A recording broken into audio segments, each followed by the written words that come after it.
Hi, this is Ricardo and 3 ducks in a man costume. Wayne from Rockin' Reviews. Right, and yeah, the two of us, we had our best games of the, decade. These are the games that stuck with me.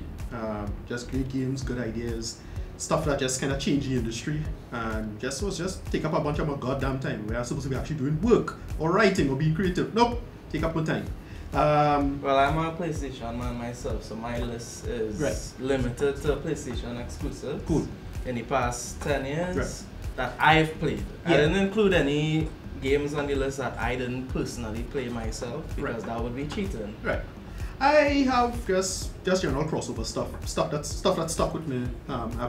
Some Xbox games, mostly PS4 and PC games, and most of those are crossover games anyway. So yeah, we'll have this on the list. I just have quick before I want to start. I'll just have my honorable mentions. I have some honorable mentions too. Right. Yeah. So my first honorable mentions: Sleeping Dogs. Oh yeah, that game was real good. Yeah, surprise hit. Right, it kicked a lot of ass. Great story, good fighting mechanics. Just a lot of it worked, and it just kicked up. It was great for me. My second honorable mention is Limbo. Yeah, Limbo was a good nice platformer. A lot of fun with it. Yeah, just stick with me. Didn't play that much, but played it. It was a real atmospheric game. Yes. My third is Bastion. This is great game, great music. Basically, I was hankering. Yeah.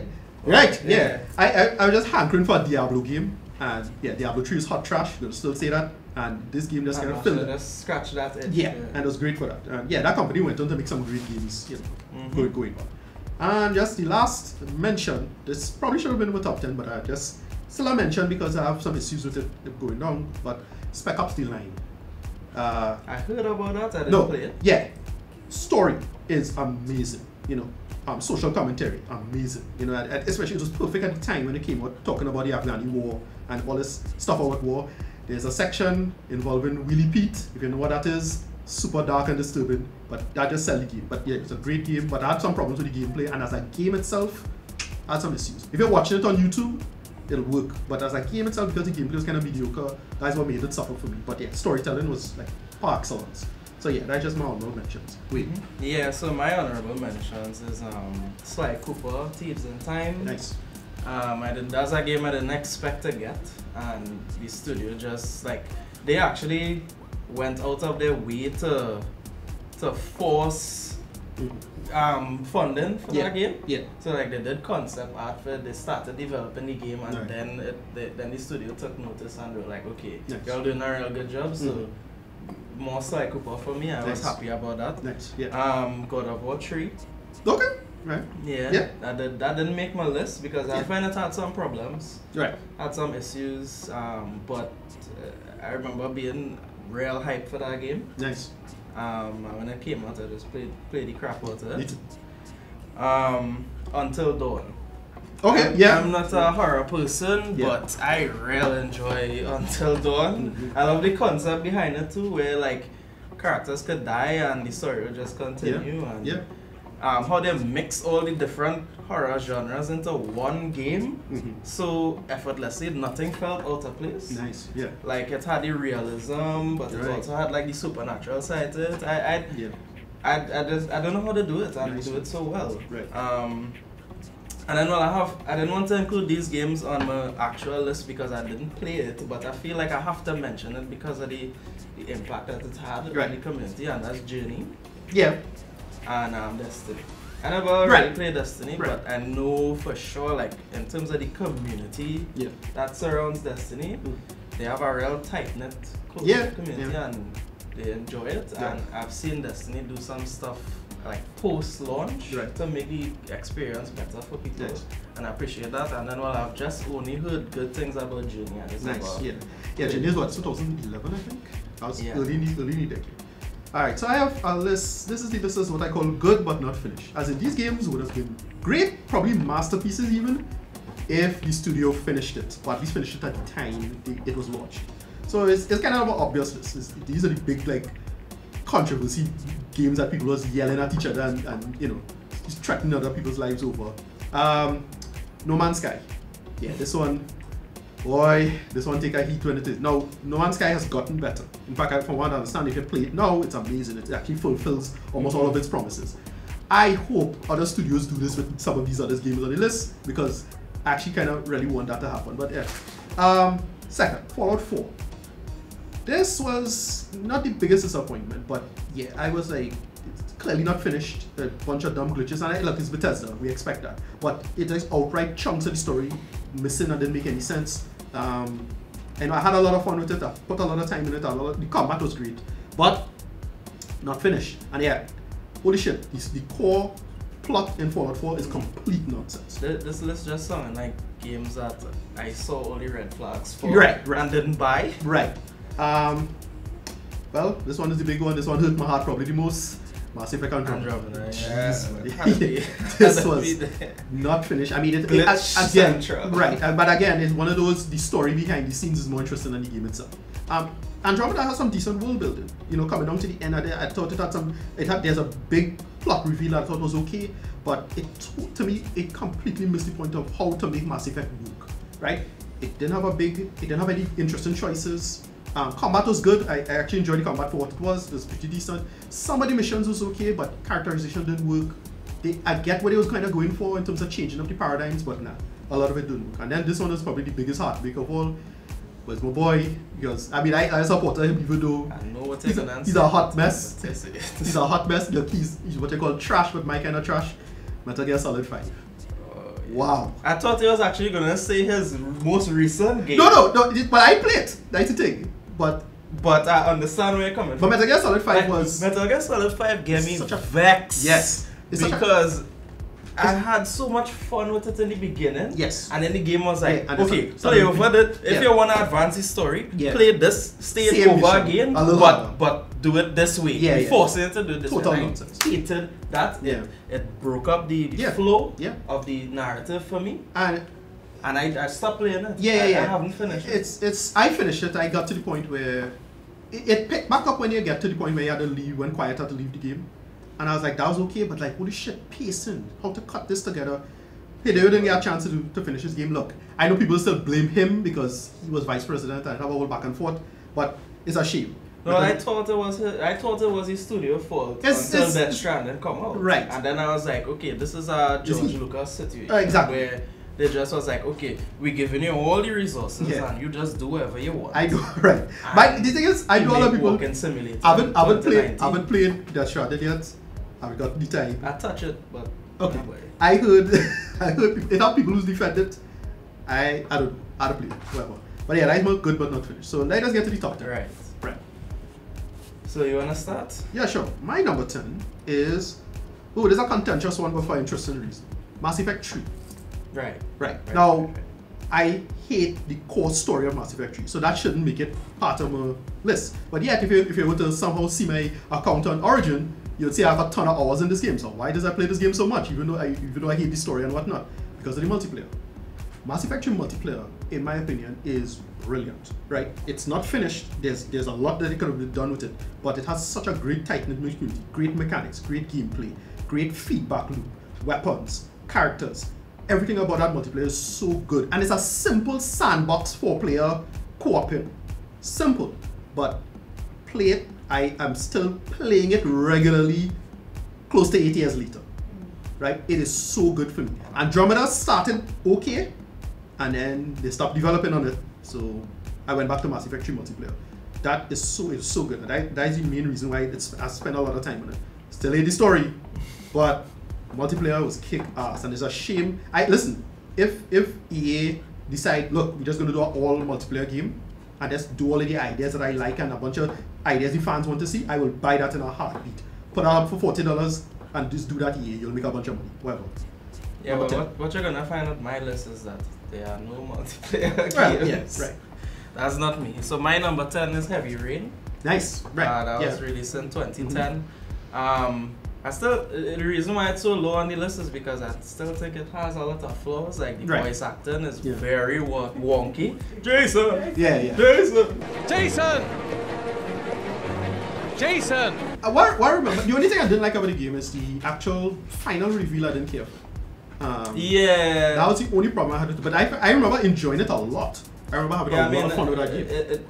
It built tension really Yeah, well. yeah. And it had some great scenarios. It had like this one scenario where you had to drive up a highway, up against traffic. That was great. It's basically a quick time game, right? Right, but it worked. It worked for what it was. And when you're playing games from Quantic Dream, you're really just playing it for the story and the experience, not really gameplay. But those are the reasons why it's number 10. I still think it's a game everybody should play if you're into games. And it was one of those first games where it was like, you know, one character could die, but the story will still continue. And that was kind of innovative for its time. The whole Heavy Rain experience was kind of innovative. You know, it's an interesting. It was a really interesting experiment that worked. For what it was, I didn't. You know, again, a few tweaks can make it good. All I want to do is just make the actual end point where there was a big reveal. I thought that, and I make that work a little better. And I still think it's David Cage like best outing so far. Exactly. Because I didn't really care for Beyond Two Souls or that didn't work for me. Or Detroit. Right. Me too. That fell flat a little bit for me as well. Right. I mean, I still play them. Right. My number 9 is Portal 2. Right. The writing in this is so good. So good. Now, in my opinion, Portal 1 is more or less flawless. Right. In my opinion. I mean, in terms of length, the right amount of time, this perfect pitch black humor. I mean, GLaDOS is such a great standout character. Right. And then when they reveal what's going on, and then on top of that, they hit you with that this is the Half-Life universe. I like, oh, wood. And Portal 2 is not as good, but when they decide to do it in terms of the humor, voice acting, the big reveals, and then the final battle itself with the moon thing, that's so clever and well done. And I just remember just laughing all the time. It's like, wow, the writing's so good in this. It's so smart.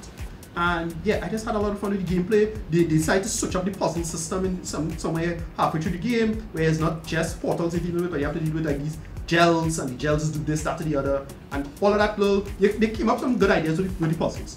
And it wasn't like they could have come up with some smarter puzzles, but again, for what it was fine. And it actually had you stumped for a little while, at least for me. I don't know super speedrunner guy who could just do 3 clicks and bounce through the level like a crazy person. But I remember having a lot of fun with this. And yeah, so Portal 2 worth mentioning. Great character building. J.K. Simmons was absolutely hilarious in this. He played this great character who was like the running of, like he counters a Black Mesa, because that's the whole point of the company now. But it's like it just went off the rails now. And it was a kind of proto, like, making fun of bureaucracy thing. Like they did that well, like how a big company could just go awry and be a mess, and they nailed it. So yeah, Portal 2, we're talking about. Alright, well my number 9 is a cheat. Because I wasn't gonna include like remakes, but this was a remaster that they had to do from the ground up. Like they had to rebuild all the assets with Shadow of the Colossus. Nice, right? Oh, okay. So that remake was a remaster. Okay, it's a remaster. They released it in 2018. Right. But my God, if I knew a game where it was just all boss fights, right, exactly, could just be so amazing, right? You know, I wouldn't have skipped out on Shadow of the Colossus. Right, so you didn't play it? I didn't play it on release. Oh, you didn't? Okay, right. But I played the remake. Nice. The remaster. Nice. And, you know, I just regret not playing it sooner because it's not like heavy narrative, but just the gameplay and having to work out how to defeat each Colossus. Yeah. And, like, you know, figuring it out. Yeah. Figuring out the pattern, figuring out how to get to the weak points. Yeah. I just think it was brilliant. Okay, so there's a movie that came out, Reign Over Me. Right. This movie? Right. The entire thing was based on Shadow of the Colossus. As a plot device, and it was like, well, and that make perfect sense because it is a very soothing game. Yeah. The story is great. It's based off of like a kind of trilogy of games. We know these games are Echo and Last Guardian. Yeah. Right, I think Shadow of the Colossus is the first one in the chronology of the narrative. Yes, it's this grand narrative that's amazing, and once you follow it, it's like, wow, this is, you know, it blows your mind. So yeah, but it's so minimalist too now. Yes, it's a good narrative, but not heavy narrative now. Yeah, it's really just about like fighting the next Colossus, but you're not doing it to progress the story. Right. Really, it's about you know that exploration and figuring things out. I just find this game encapsulates that the most out of any game I've ever played.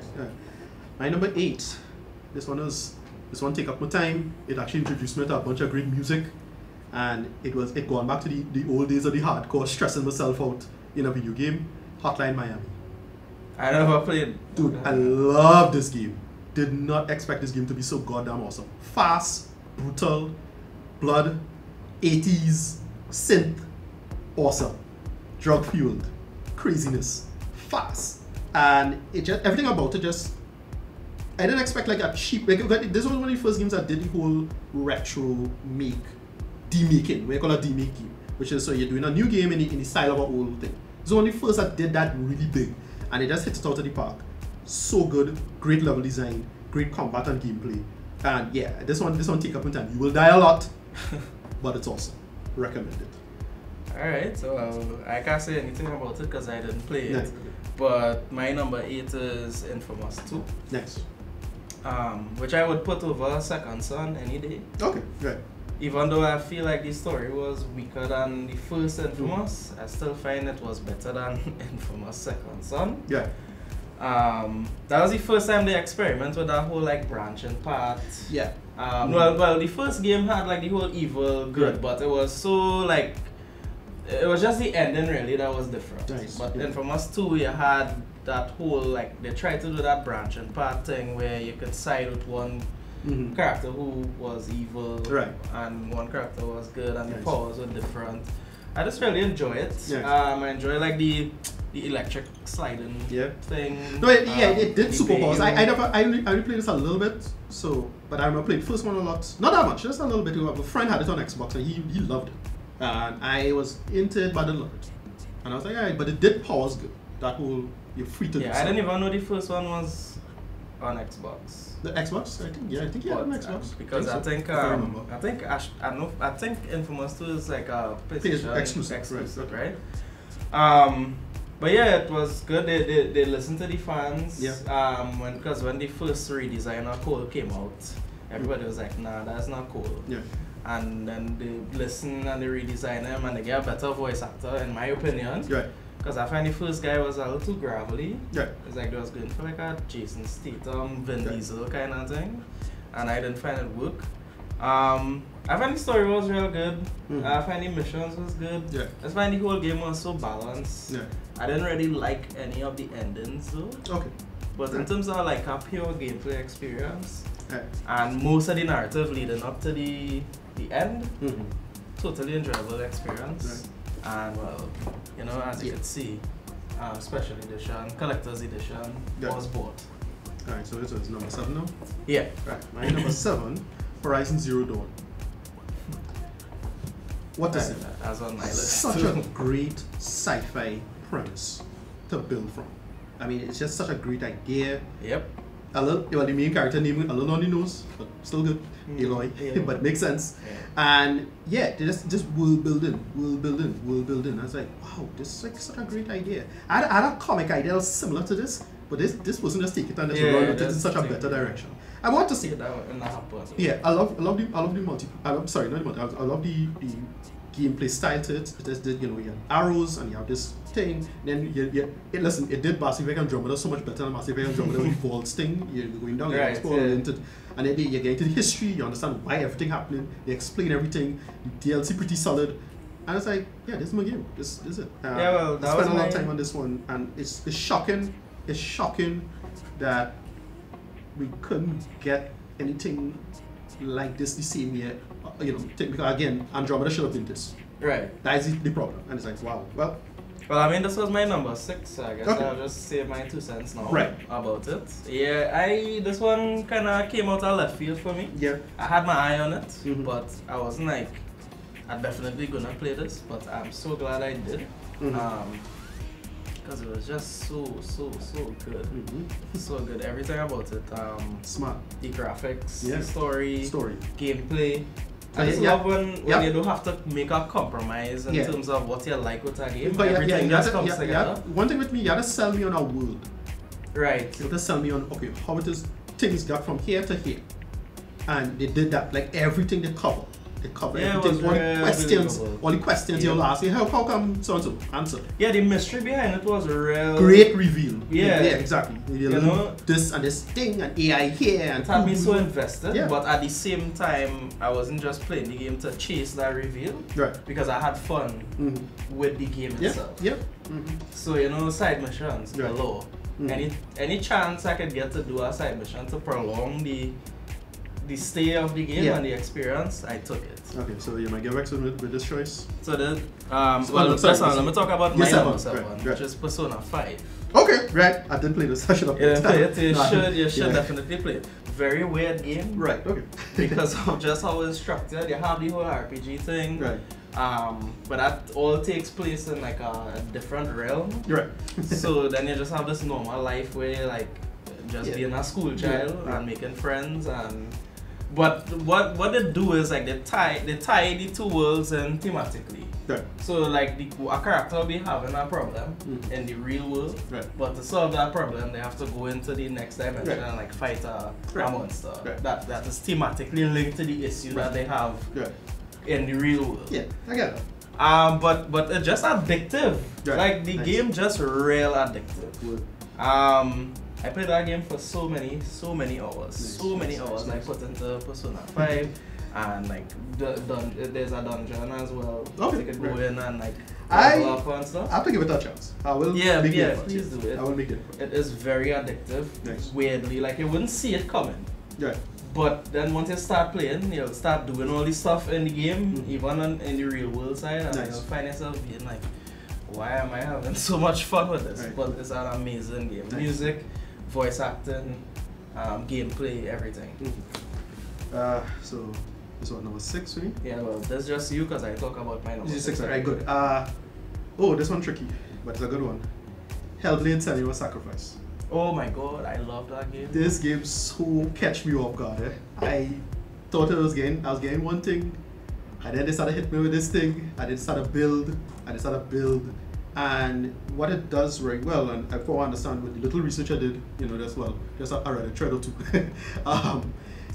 It nails mental health quite well from what I understand, and a lot of people I see a lot of people commenting about that, how it did that really well, and I was like, wow, that is to take that kind of care in a mythology story works. That's kind of brilliant, and I enjoy the gameplay. The game mechanics works of how it was done. The main actress, she was like, they have emotion capture to her face, but again, this lady is going through something. And then they give it the imagery is truly harrowing and frightening, and they really give you a simple. It's not long. It was like 8 hours. It was a relatively short game, but I mean impactful. Really impactful. I don't mind a game being short if you get that kind of experience because this game had one of the most terrifying moments for me in a game.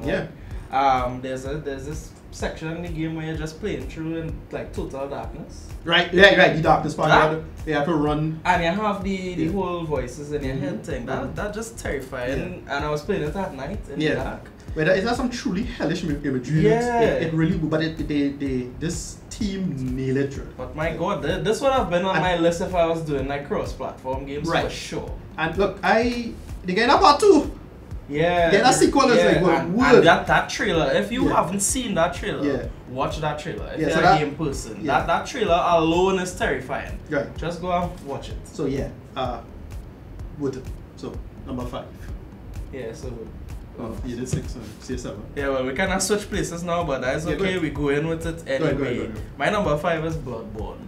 Wood. Okay, so I don't have Bloodborne on my list, but I have a game like Bloodborne, and personally, I think this game does Bloodborne better than Bloodborne and other things. But is it a cross-platform game? Yeah. Right, so that's why it's probably not on my list. Okay.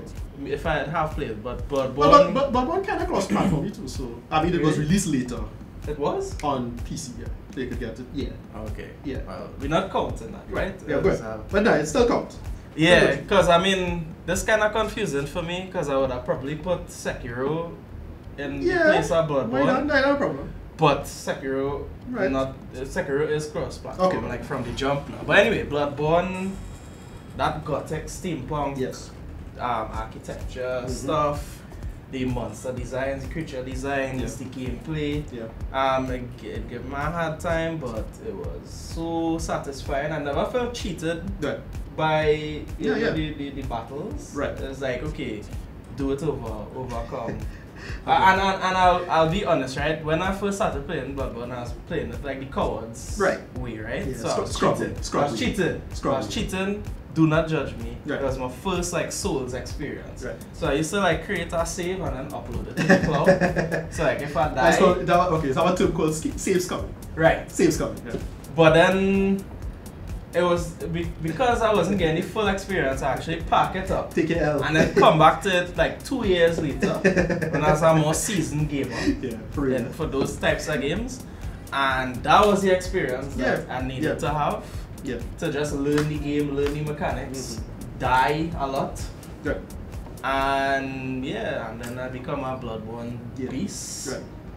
I'm not going for the platinum though, because I'm not going in them dungeons. You're right. Sorry. Okay, so my number 5, right? Yeah. Citizens of Arkham City. Arkham City. Oh, okay. Arkham City was just so good. It did. Okay, so it's a lot more open, and this was than Asylum. That was to the detriment of the game, but I like the story.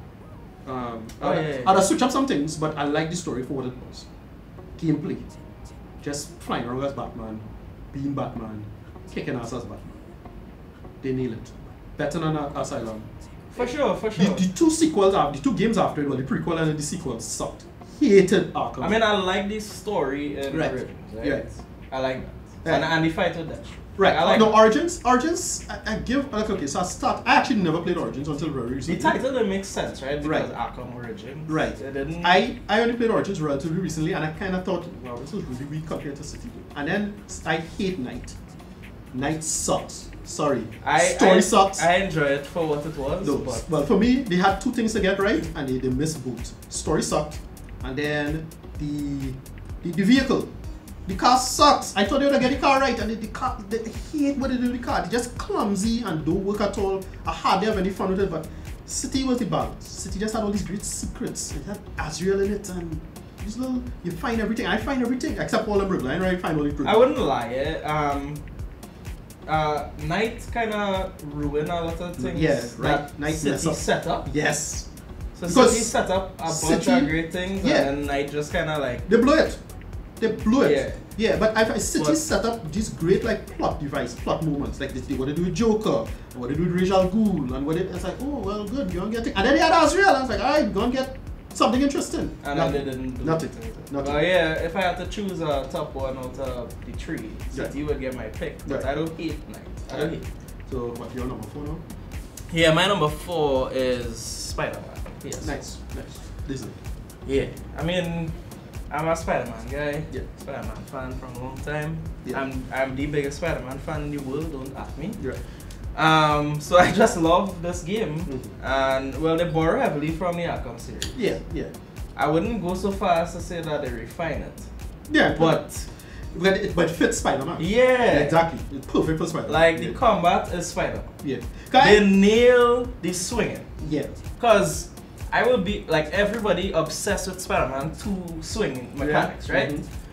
And okay, they did that very well. But I think what Insomniac did with the swing mechanics, perfect. Yeah. I like just the trajectory, weight, simple things, everything. You'll be swinging through the city. I spent hours in this game just swinging. Yeah. Just swinging. Which is something you don't do. So satisfying. Yeah, which is something you don't do in the Batman games. Right. Batman games you'll just go from point to point. Kick some ass and right. But now Spider-Man, that's swinging, man. And like they'll be swinging through the city, and they'll like be these little openings, and he'll just go towards that, and he'll just do a Spider-Man thing through it, and it never gets old. It never ever gets old. Nice. Yeah.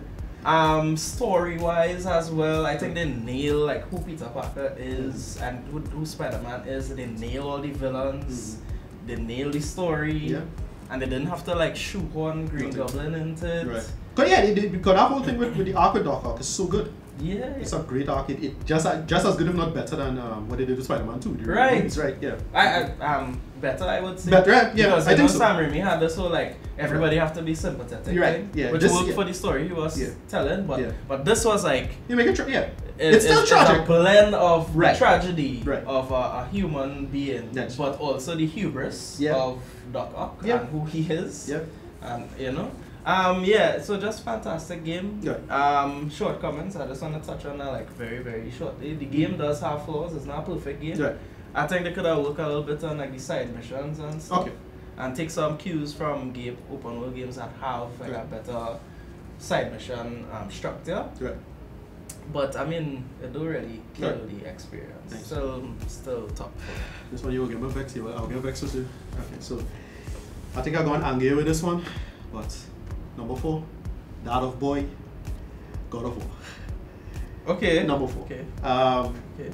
It have 3 games on this list that I prefer, but it's good. Christopher Judge's the voice, great game, but because it's so different from the last God of War, I wasn't into it. It was good, Okay. But with the I will save my comments. Right, but because it they do the over the shoulder thing, and not like I hate that. I like it a lot, but it just didn't work me, and it didn't feel innovative. I didn't feel like a God of War game in that sense. But because what they do with Kratos character, Kratos is an actual adult now. He's not like a petulant asshole child. They actually developed the character. What they do with the mother and what they do with the son. I wanna argue with you now, but when I get it, we'll argue about right, it, no right? But it's just my issue with it is just the game. I just didn't feel it just feel a little slow and kind of clunky.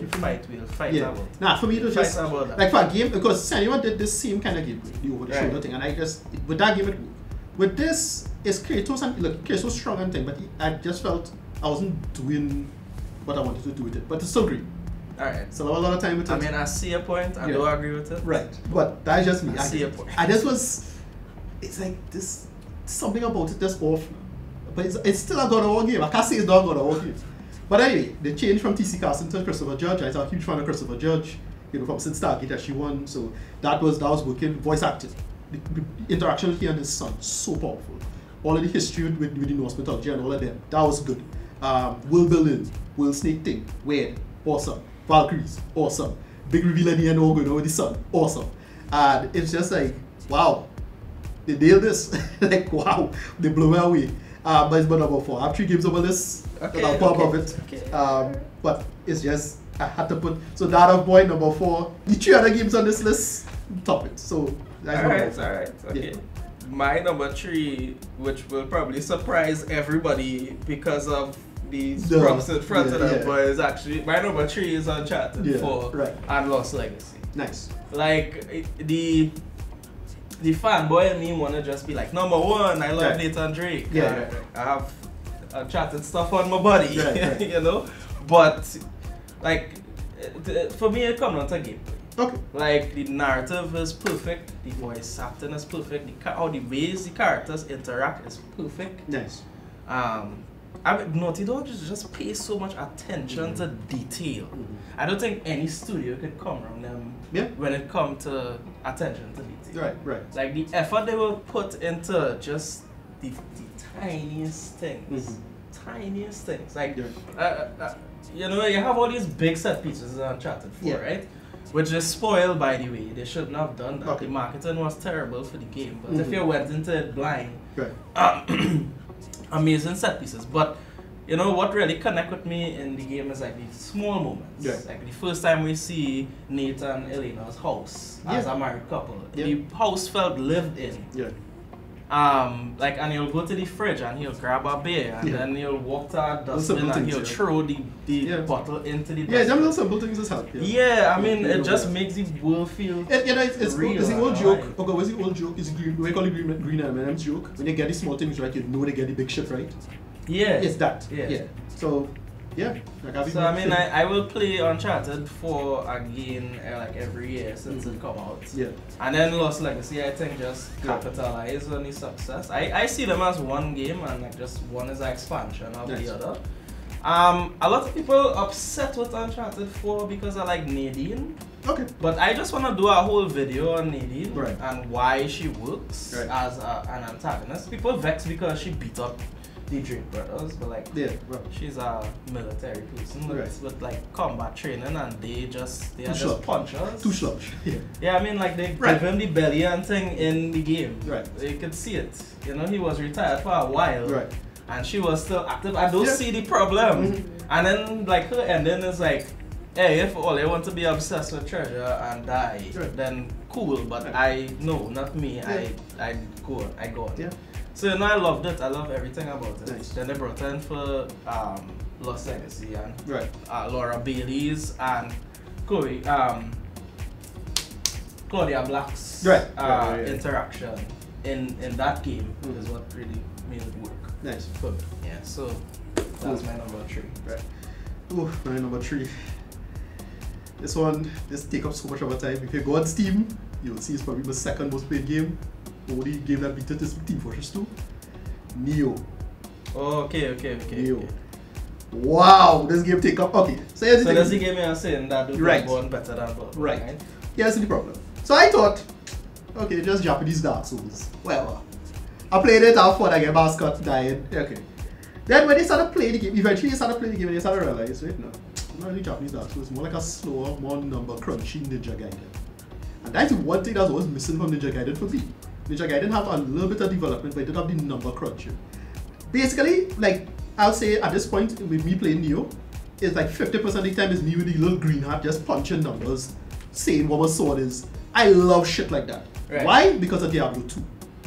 So I realized it's just number crunching with your stats, your items, how to think. And if you mix that with Ninja Gaiden, that's amazing. I remember that same day I was just real hankering for Ninja Gaiden, to play Ninja Gaiden. I just checked Steam, Neo came out. Like, alright, cool. Played, loved it. And then you start to realize it's not just a number crunchy Ninja Gaiden, but you have an end game. So when you're playing the game on the highest difficulty, super hard, one-shotting, you know, you're getting one shot from if you're not careful. You realize you're playing Diablo. Right. It's a Diablo game. So you know, is the meme where your brain getting bigger? It's that. It's like first level Japanese Dark Souls, second level number crunchy Gaiden, third level where you max out. So it's like you're playing more and more. It's by far one of the best end games for a game. You have this thing called the Abyss. We have to play literally 1,000 levels of the game, getting harder and harder and harder and harder and harder and harder. Hardcore shit. Playing the game all the time, running through. This is one of the few. Okay, this is probably the only game of the decade I've did 100% completion. Actually, spend that much time in it, unlock everything, covered everything, just constantly going on the forums. Hey, I can play this with this weapon now. Mix and match. A ton of weapons. Like I like Sekiro, but Sekiro only have one sword. Come on, like, little simple things like that. Look, Sekiro is a brilliant game. I ain't saying no, but just the optionality, the amount of time, the amount of care. I really hope Neo 2 is good and holds up to the standard. But yeah, Neo 2, number 3. Neo is in my backlog. So I haven't. And Neo just take up so much of your goddamn time. This was actually like hurting my life. And the last game that hurt my life was Diablo 2. Just wasted my time, actually grades dropping. That shit. That is how good the game is. Diablo 1 was the first game that actually hey, wait, the sun is up. It's the first time that happened. I'm trying to stay away from games like no, yeah, it's ridiculous. It really catch me off guard. It really catch me off guard. So I think the only experience I had like that with that game is the weirdest game ever that I could call right now, but is a farming game. Okay. Harvest Moon. Harvest Moon, right? Okay, yeah. Oh my god. Yeah. The sun catch me. Yeah, they catch you. Yeah, they catch you. But I don't know. Neo is one of those games I just playing for literally for hours. They push every button in my brain. Right. About how this game. So yeah, Neo. Yeah, fine. So you're number. Maybe when I play it, I'll get the same experience. I don't know. But I'm trying to stay away from games like that, like I said. Okay, so these my top 2, right? Yes. They, I guess, at different points they could be interchangeable. So number 2 could be number 1. Number 1. Okay, could be no. Two. My number 1 has a distinct advantage, right. But that's just my bias. Not in terms of objective quality or anything like that. Just one of them, I care about the genre more than the other. That's the only reason. But I'll say I will concede that one could be the other in other people's eyes. Yeah. But yeah, good. So yeah, Man, so I finally like decide which one is number 2 and number 1. Yeah. Right in this moment. Number 2 is God of War. Okay. The PS4 God of War. Yeah.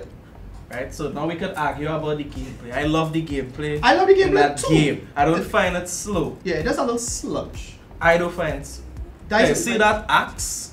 You see that axe? I love the axe. Like, I don't know. I feel like the majority of development time went into making that axe feel like a real thing. I don't know. It's so satisfying, man. No, okay, so you throw it and then you press triangle and it come back and you can just do that over and over again. Right. And like even when you're not trying, like even when he have it in his hand and you're using it to attack, like the attack's so weighty. Right. That's the thing. So I accept, here's my thing. I accept that it's a different game, he's a different Kratos. He bigger, he bulkier, he older. So, but that's my thing. In my head, I wanted old Kratos. And you know, you eventually get the Blades of Chaos. But even the Blades of Chaos gameplay wasn't... I had enough of that Kratos. That's why... That's the thing. I like that Corey come in and he was like, okay, this is Kratos. That's breaking down to his fundamentals. I understand that. So that's why I don't but let me do something different. And that's why God was so high on my list, because he had the balls to go against the grain, because people wanted this Kratos. Agreed. And he was like, no. Agreed. Yeah. This is my vision. This is the story I want to tell. And this is the kind of gameplay that fits with what I want to do. Yeah. So I don't... So like jump button, I don't care. Right. You see them boss fights? Yeah. That game nailed superhero fights better than any superhero movie. Nice. Because it's literally two gods turned down. Yeah. And they break the world. Yeah. Fighting. But it did what I like about it is that okay. So but everything else you said? Right. No. So that's why I love the game. What I like about God of War, this God of War is that they did the whole, you know when Kratos show up, that pantheon done. Kratos show up in your land, that pantheon are cut. Greeks get washed out. And I was like, oh shit, they're going into Norse mythology. Well, you know what happened. But when they reveal what the son was about, I'm like, that line up with the actual mythology. Yeah. So I was like, so it wasn't that big of a surprise, but it was a great reveal of how they did it. And it came to full. I mean, like my top 3 games is games that make me cry, right? Right now, yeah, they make it. It was a really emotional experience. Like, top 3 emotional experiences for me, that father-son relationship that they did so well, and because it came from a personal place, right? Yes. Corey Ballard. The other thing real love about this game that I don't think any game ever do for me is that the way that it encourages exploration. Nice. Yeah. So organically. Yes. Like I will explore in Uncharted 4 and those other games, but it's like we really have to get out to explore it, like a treasure. Yeah, it's a little trinket. Yeah. But this game, like once the world had opened up, I had so much incentive to just explore, and you know, sometimes they bounce off an enemy that you can't defeat, so you had to run away, kind of level up a little bit before you could come back. But you know, the rewards for exploring match, like so it encourage exploration, and then the boat and that snake. I just love everything about this game. I want to go back and play it on like the hardest difficulty, because that's the other thing I did. I started on the hardest difficulty before the full like torturous hard difficulty. The one that would probably make me break our controller. But I started the one before that. Nice. And it was a real enjoyable experience. That would last for a career. I can't cuss because there's Matthew channel, but alright, so I don't know if cussing allowed. Yeah, no, talk. I can bleep out, whatever. My number 2. Like she. So you're talking about emotion. Talking about emotion. My number 2. Boy, the opening of this is emotional. The end of this, goddamn, so emotional. I had to go The Last of Us. Okay. Last of Us. I mean, the opening to this game. Oh my god. I want to talk about Last of Us for myself. Yeah. The opening of this game, oh my gosh, insane. The world building, insane. And that last piece when she said, okay, when he explained to her what's going on and he had to lie, and he said, okay, and then just cut the black. And like, kind of genius, right? This okay, so we're doing this again, right? Last of Us is my number 1. Nah, well, I'll tell you why I give my number 1. My number 1 is that even though my number 1 have flaws, my number 1 just so biased towards me. Yeah, I think Last of Us have flaws too. Right, but Last of Us just so good, so clever. just, I mean, voice acting, right? What they do really well is they walk in there, how to explore the humanity fallen thing, and it has some truly frightening goddamn moments. Yeah. No, but truly frightening moments in the storyline, especially with Ellie as a character, and she's such a little girl, and what they're doing with that, and it's just whoa. It's have no bigger like indication of like how well they do it. Right. So when they introduce David character, right? Like walking there do it like cannibals. Oh. Right. But they make David like creepy from the beginning, and you as a player, you like something wrong with this guy, and then when the reveal come, I was like, oh okay, that makes sense. And then it's not. He wasn't only like a cannibal; he was like a pedophile too. Yeah. But as you would point, it's like when things fall. And fun fact, that was Nolan North. Right, voice. Okay. Yeah, that was Nolan. And that's the thing is how to where to carry it, and then the DLC with Ellie. The big reveal of her is like great character moment, nice DLC, short, simple, they make it work. I have no idea what the hell they're gonna do with the sequel. Where they going with it? I don't know, but I can't wait. That's like my most anticipated game right now. Effects. It kind of bittersweet that they postpone it. Right. Because I know they just want to make the game better. Right. And I'm glad for that. Right. But I can't wait. Right. And like, yeah, boy, like I was balling within the first 20 minutes of The Last of Us. Yeah, this game was that open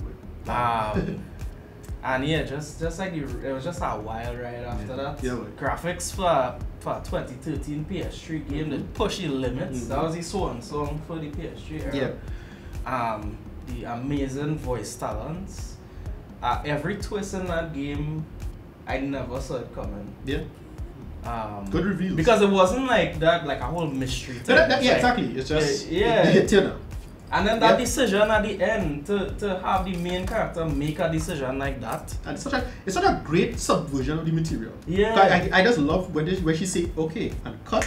Even before that. That decision. Like, boy. Dog hard this dog. I don't know. I don't think we'll get a game. We get like that again the part 2. Unless part 2 is the same thing. Right. And I'm kind of skeptical about that. I want to see, as I said, I really hope we don't get back the same thing. But I don't know what they're going to do. Like, I really want to see how they're going to catch us.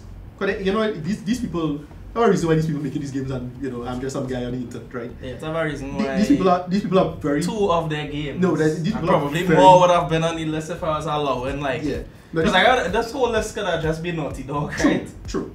But these people really just know where the audience is, where the zeitgeist is, how to shape, how to get characters to fit into that paradigm, how to feed, like, I don't know, these people like prescient almost, so they'll feedback with a new cycle before the new cycle come out, and then you'll have something, you write an article, and say, yeah, but I'm not right about that, before you write your article commenting on this thing. And they did that with The Last of Us, and you get that with a lot, this almost meta aspect to this writing. But like, just before you're doing number 1, because I talk about my number 1 already. Last of Us is like an essential experience, even if you are not a gamer. Yeah. Like, so go on YouTube and search for Grant, I think his name is Grant Vogel. Yeah. He did a edit of The Last of Us, cinematic edit. Yeah. So you broke it up into like 30-minute chunks. Yeah. Watch it. Yeah. It's an amazing cinematic experience. It's on that level. Yeah. It's on that level. Just like Julian, that's for you, right? Go and watch it. I'm my number 1. This is the one that pulled me in, roped me in. It started the decade strong.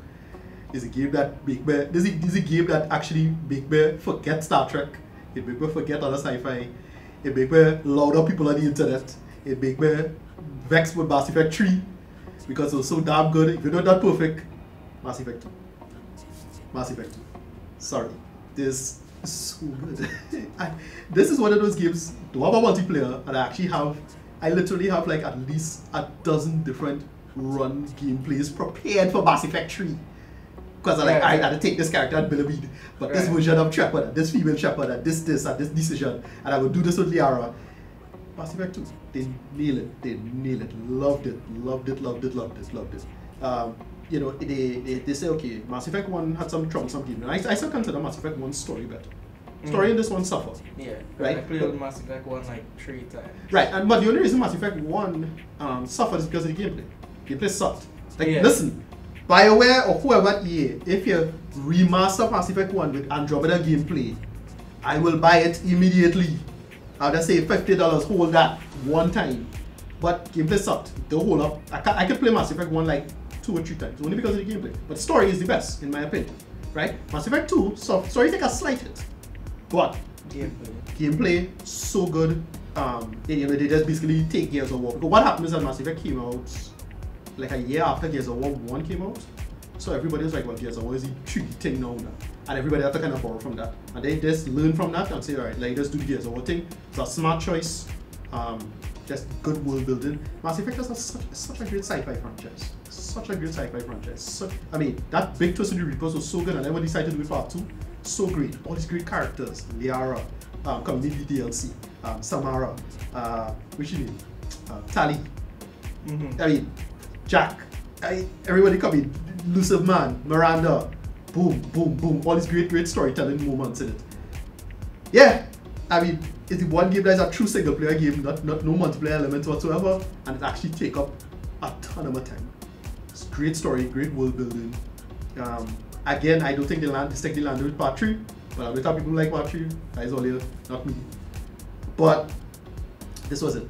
This was the height of the franchise, in my opinion. It's a real shame that we couldn't get something like this with Andromeda, but whatever. But yeah, Mass Effect 2, number 1 of the day. So, Wayne, where can we find you online, good sir? I don't really do anything online right now. I have a channel. I'm planning to do some stuff. You can find me at RockLee Productions on YouTube and on Facebook. They're not letting me change the name, so it's RockLee Reviews over there. Right.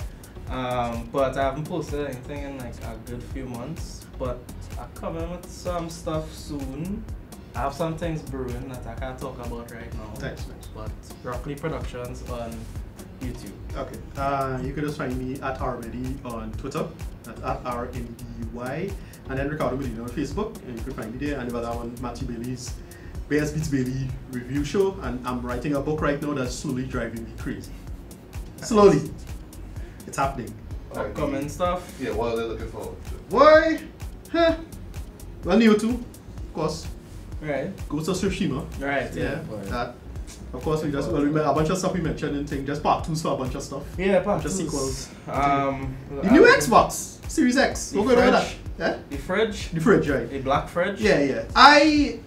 But the only thing that worth mentioning with that is that that's going to be modular, right? So they're going to just be, oh, you buy this thing and then you could just buy a hard drive and I don't know. Buy a have a reason buy a processor and look stick stuff anyway in. looking. Yeah, like it's like a shoebox stand up on the side. I might buy one. Not sure because I haven't bought an Xbox in a hot minute because of Ninja Gaiden. Honestly, Xbox never really appealed to me. Right. Like their games. No, the last one I had was a 360. I had to see what they're doing. Yeah. I had to see what they're doing. Yeah. I was always a PlayStation guy, even when they were struggling in the early years of PS3 and Xbox was dominating. Yeah. I was still like, no, they will get through. And then they drop Uncharted. And I was like, yeah, okay, see, I know what I was talking about. Right. Yeah, I don't know what's going on. It's a fridge. It's weird and it's big. Yeah. But I can see myself picking it up. It's a possibility. I want to see more about PS5. Right. I'm waiting for that. I'm not gonna buy one at launch because that's a mistake that you should never make. Right. Wait for them to work out all the kinks and then buy like the Slim or something. Right. I have enough games on PS4 to last me at least a year after PS5 launch. Right. I'm looking forward to Last of Us 2. That's like my most anticipated game right now. Everything I see about the game so far, I love. They're doing some real interesting thing with like the AI in the game. So like apparently, if you kill somebody, they have every non-player character in the game has a name, and the other characters knows the name, and the characters have relationships. So they actually playing into that whole like murdering and the psychological effect it can have on you as a person. There are dogs in the game. And I don't know if anybody here ever kill a dog. I haven't, because I don't. But it's not something I'm looking for. I saw a dog die, which was the worst day of my life. I never even saw. I had dogs that died, and it hurt a lot. I cried. So they're gonna deal with a lot of psychological stuff in the game. I like how they're doing the marketing. They're not revealing too much. Yeah, no, keep that close to the chest. Close to the chest because they make that mistake with Uncharted 4. No. So they could stop showing things all now. I don't care. The game releases next year, May. No. Yeah, so I can't wait for that. But yeah, nothing else really on my radar in terms of games. Yeah, that's pretty Ghost of Tsushima. I wait. Ghost of Tsushima. Final Fantasy 7 remake. Right. I kind of hyped for Gears Tactics and Hellblade 2. So that is just my last run. Yes. Of stuff. Hellblade 2 for me too. Yeah. Cool. All right. Bye. Alright. So peace out. Bye.